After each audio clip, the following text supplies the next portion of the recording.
it's running to stand still. So to to to fill the gaps right now, that's the first step, but also to meet the additional funding requirement.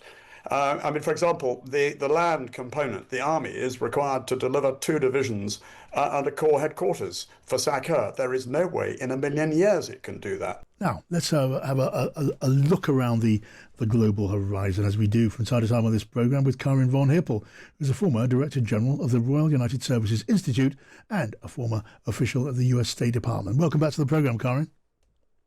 Nice to see you. Always welcome, Karin. So let's start, shall we, with the Secretary of State now, Marco Rubio. I mean, after the Munich Security Conference, he was talking to leaders in Budapest. He's talking to Slovakia too, talking about a golden era in relations between America and Hungary. I wonder what you make of what's going on with all of that. Karin, just have a listen. Under President Trump, the United States of America will once again take on the task of renewal and restoration, driven by a vision of a future as proud, as sovereign, and as vital as our civilization's past.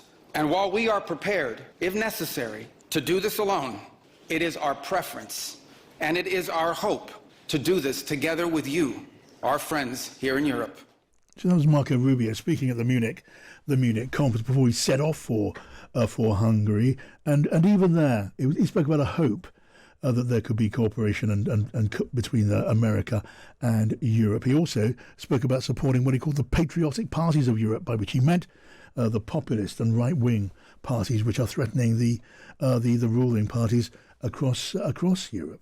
What do we think about Rubio then, Karin? He spoke about this eternal bond, but he spoke about supporting those patriotic parties. And when he talked to Viktor Orban, the leader of Hungary, well, he was more favourable to Orban still. This is a guy, Orban, who's one of the biggest supporters of Putin in Russia. That's less promising, and as far as anything is promising in the American relationship from Europe's point of view. Yeah, certainly a concern that the two countries he visits are MAGA-friendly countries right now with their leadership. But Hungary, as you know, has an election coming up in April. Trump has overtly been supportive of Viktor Orban. And he's welcomed Orban and Fico from Slovakia to the White House, to Mar-a-Lago, etc. So they're aligned culturally. Rubio claimed he was also going there to put pressure on them to stop buying Russian oil. But it was about, ostensibly the visit was about civilian nuclear energy deals with both countries. Yeah. I was just reading through the press conference, but I didn't get through it all after the visit to Slovakia, so I'm not entirely sure what was discussed. No, I know we're getting used to this sort of thing, Karin, but we do know that Marco Rubio was explicit in his support for Viktor Orban in those coming Hungarian elections. And we're talking, and by the way, President Trump was equally supportive before that. And this, while the US administration, as you know very well, they wouldn't tolerate foreign support for opponents of President Trump or the Republican Party. Yeah, I mean, they tried to lean in on so many elections. And if you recall, during the campaign, they threw a fit when a Labor Party candidate came over to do some door knocking in the United States. But, there's no such thing as hypocrisy in Trump's world. It's certainly inappropriate for him to be leaning in. He's trying to get Netanyahu pardoned as well with the Israeli president. I mean, he's trying to interfere in pretty much every election that he can think of. He's done that in Central America. He's done that elsewhere. I don't know if it helps. And in some places, as we've seen, it actually hurts. We saw that in Canada. We saw that in Australia with the results of those elections. And so, the Munich speech was in some respects a very good speech. It was much more positive about Europe. On the other hand, it also had, all the same connotations of the cultural and the Christian and it was also the values that, similar to what Vance had said the year before, but Vance did it in a more aggressive way. So I think many people were happy to hear something that was more pro-Europe. It still wasn't It still, didn't go as far as But obviously many it was people less wanted. aggressive and less damning, wasn't Less it? aggressive, exactly. Yeah. Now, meanwhile, here, one of our big stories today, you'll know, Karen, is the government may be moving towards a ban on social media for the under-16s in this country. If that happens, do you think the UK could look forward to some retaliation from the Trump administration, maybe tariffs? Yeah, that's possible. I mean, they certainly swing a lot. I think the best response, as we've been seeing, is just to push back very hard and counter threat something else.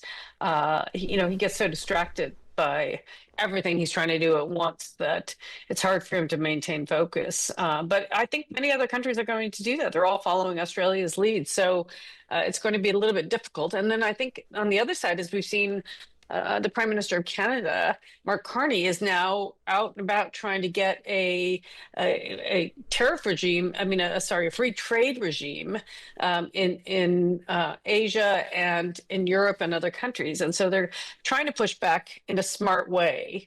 And so, I don't think everyone needs to be trembling every time Trump threatens tariffs. I think countries need to push back and offer counter threats that are equal to what he's trying to do to them. I think, Trump does respond to that kind of pressure, especially economic pressure. All right, great to get your thoughts, Karen. Thank you.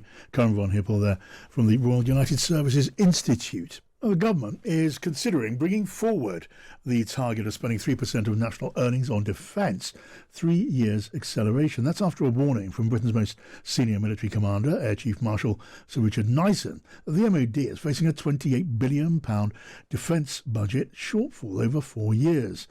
Now, let's talk then to Sir Richard Shirreff, General Sir Richard Shirreff, the former Deputy Supreme Allied Commander of Europe. Hello to you, Richard. Hello, John. You might forgive me for a little bit of skepticism, but if it's true, that's good news. But frankly, having just delivered a speech at Munich exhorting the Europeans to do more in defence, it's absolutely right that the Prime Minister is talking about it. But let's just see if the actions match the words. Right. I mean, look, your voice is dripping with skepticism. We did hear the Prime Minister in Munich talking about out loud on a platform to fellow European leaders and NATO leaders that Britain has to do more and do it more quickly. Correct. And it's got to start with sorting out the mess in the stable at the moment. I mean, when I tell you that right now Britain is spending less on conventional defence in NATO than any NATO ally, less Iceland, which doesn't have a navy or an army or an air force. We are at the bottom of the pile. And in terms of meeting the promises that we have undertaken to meet for NATO, we're also at the bottom of the pile. And when you add to that the fact that despite all the talk about defence spending being at a paltry 2.5%, actually, by the time you've taken the budgets of MI5, MI6, GCHQ and nuclear into account, that only leaves about 1.5% for conventional. So an awful lot has got to be done. Yeah, and when the present Chief of the Defence Staff, Air Chief Marshal Sir Richard Nyson, spoke about a £28 billion shortfall over 4 years, that was about keeping up to pace. It wasn't about a big expansion, was it? No, exactly. It's running to stand still. So to fill the gaps right now, that's the first step, but also to meet the additional funding requirement. I mean, for example, the land component, the army is required to deliver 2 divisions under corps headquarters for SACEUR. There is no way in a million years it can do that. No. So I just wonder, here we are with a Prime Minister who's had a rough time recently. What do Prime Ministers do when they have a rough time? They wrap themselves in the flag and talk about defence. But they've got to do more than just talk about defence. They've got to actually do something about defence. Yeah, I mean, there are good reasons to be sceptical about the talk of maybe spending significantly more on defence, because the money would have to come from somewhere. And we have seen, haven't we, looking at the politics of all of this, that in the Labour Party at Westminster, there's a substantial block of MPs and what are loosely called the soft left who would not be happy about taking money away from such things as net zero or other projects, overseas aid, for example, that are dear to so many hearts on the Labour side of the House. Well, as we saw when the Chancellor tried to shift a bit of money from disability benefit into defence, the screams of Labour backbenchers demanding money into welfare were resounding. And of course, defence was was not mentioned once in the budget. It was all about increased taxes to lash out on welfare. So we've got to get real. There have got to be some hard choices about welfare. There's got to be some tough choices about taxation.